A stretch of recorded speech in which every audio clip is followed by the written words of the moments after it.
Praise the Lord. Hallelujah. പ്രിയ സഹോദരങ്ങളെ, നോമ്പിൽ ഒരു വെള്ളിയാഴ്ച കൂടി കടന്നു വരികയാണ്. അച്ഛൻ്റെ ഉറ്റ സുഹൃത്തായ മുല്ലശ്ശേരി പള്ളിയിലെ വികാരിച്ചൻ ടിജോ മുള്ളക്കരച്ചൻ്റെ പള്ളിയിൽ സെഹിയോൻ റിട്രീറ്റ് സെൻ്ററിൻ്റെ നേതൃത്വത്തിലുള്ള ശുശ്രൂഷകൾ ഇന്നലെ ആരംഭിച്ചു. മുല്ലശ്ശേരിയിൽ ഇന്നലെ വ്യാഴം, ഇന്ന് വെള്ളി, നാളെ ശനി, ഞായറാഴ്ച സമാപനമാണ്. നിങ്ങളുടെ പ്രാർത്ഥനയിൽ ഓർക്കുമല്ലോ അല്ലേ? ഹല്ലേലൂയ. അതുപോലെ തന്നെ അച്ഛൻ നാളെ തുടങ്ങി കുണ്ടൂകാട്, അച്ഛൻ ആദ്യമായിട്ട് വികാരിയായിരുന്ന സ്ഥലമാണ് കുണ്ടൂകാട്. അവിടെ കുറേ കാലമായി ഇങ്ങനെ പോകണമെന്ന് വിചാരിച്ചിരിക്കുന്നു. പലപ്പോഴും ഓരോരുത്തർ അച്ഛന്മാർ വിളിക്കുമ്പോൾ പലവിധ കാരണം പോകാൻ പറ്റാറില്ല.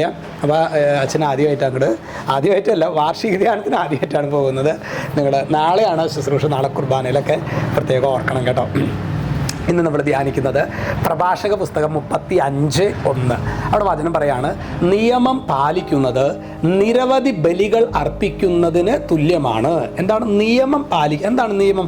അതായത് നമ്മൾ റോഡ് സുരക്ഷാ മാർഗങ്ങൾ അല്ലെങ്കിൽ ഇന്ത്യൻ പീനൽ കോഡ് അതാണ് പറയുന്നത്? അല്ല സഹോദരങ്ങളെ, നിയമം എന്ന് പഴയ നിയമത്തിൽ അർത്ഥമാക്കുന്നത് ദൈവവചനം അല്ലെ, തോറ.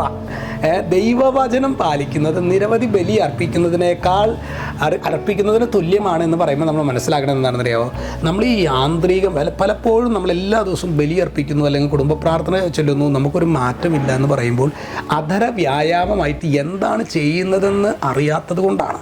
ശരിക്കും പ്രിയ സഹോദരങ്ങളെ, ബലിയുടെ അർത്ഥം മനസ്സിലാക്കണമെങ്കിൽ ആദ്യം വചനം അറിയാതെ, അതുകൊണ്ടാണ് ലൂക്കായുടെ സുവിശേഷം 24-ാമത്തെ അധ്യായത്തിൽ എമ്മാവൂസിലേക്ക് പോയ ശിഷ്യന്മാർ അടുത്തൊരു അപരിചിതൻ അവരോട് സംസാരിക്കേണ്ടത്. യേശു വചനം വ്യാഖ്യാനിച്ചപ്പോൾ, വചനവ്യാഖ്യാനം നടക്കുമ്പോൾ ഹൃദയം ജ്വലിക്കുന്നു.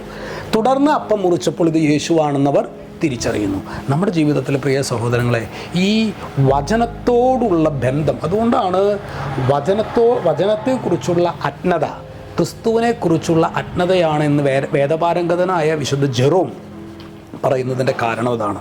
നമുക്കിന്ന് വചനം പഠിക്കാനായിട്ട് സമയമുണ്ടോ സഹോദരങ്ങളെ?